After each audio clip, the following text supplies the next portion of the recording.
Hello everyone, welcome back to Survival Game Guide in our Return to Moria series. So you might have noticed these chests kind of scattered throughout the mines called Muznakens.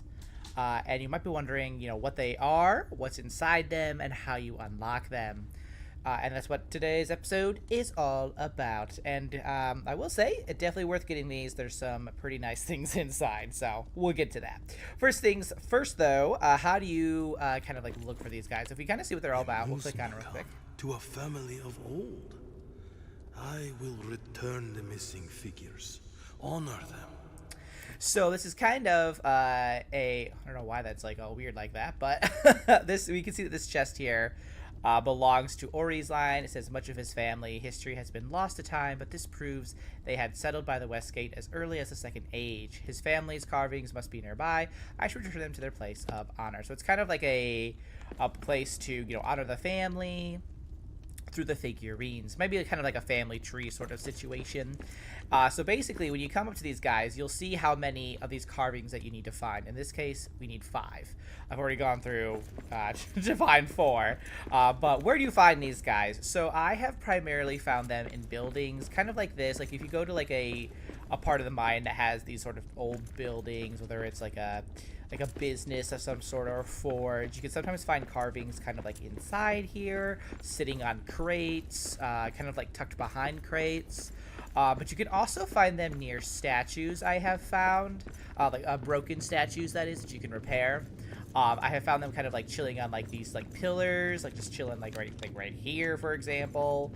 And I've even found them just kind of like in the middle of the road, so like they're everywhere. So for example, here's our last one that we need to get. It's just chilling here by a pillar. It is by like this statue, so kind of easy to find. I've always tended to find 1 or 2 depending on like what your progression is in the game. When you have to go speak to Alric the Raven, and you get up to like these purpley shadowy vents, and he's like, oh, the vents, they're worse than the door, and then you get like the prompt to find the shortcut to the mines, which leads you to the Elven Quarter.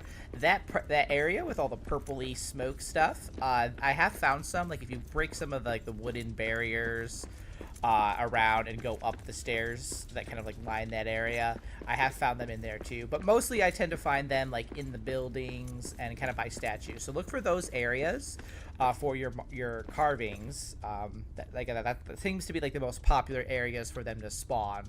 And once you have all that you need, you can go right up to the statue. We have 5 out of 5. We're going to place our carvings and see what's inside. So let's go ahead and do that. Ooh, magic, gravity, defying rocks. Boo. And now we can open it. And inside, we will find some craft plans. These are pretty typical of things that you'll find in there. We'll click it and see what we get. So we unlocked the trapper hat. And we've unlocked the heirloom shield. I have to I don't know why I might go out of this because my text is all messed up. But anyway, but we also have items in here. We have 5 iron ingots. That's amazing. We have 2 sapphire, and we have some coins. You'll get like a little bit of treasure. You'll get a bit of like crafting stuff, resources inside these chests. And they are kind of like in each sort of major like section of the mine. So like you'll find some here. When you go to the Elven Quarter, you'll find like another chest there for like new carvings. It's not always Ori. You have like different dwarven lines, and they're they're little Muznakens that you have to unlock. So find your figurines, your carvings, get the treasures inside, because if anything, you get some nice crafting recipes out of it, and at the very least you get a little bit of treasure. And if we're playing dwarves, let's be honest, we're excited about treasure. But there you go, guys. Have fun. Then let me know your woes of finding those carvings, because it can be a bit of a headache sometimes. It can be kind of hard to find. But thanks for watching. I'll see you in the next one. Until then, keep surviving and keep thriving.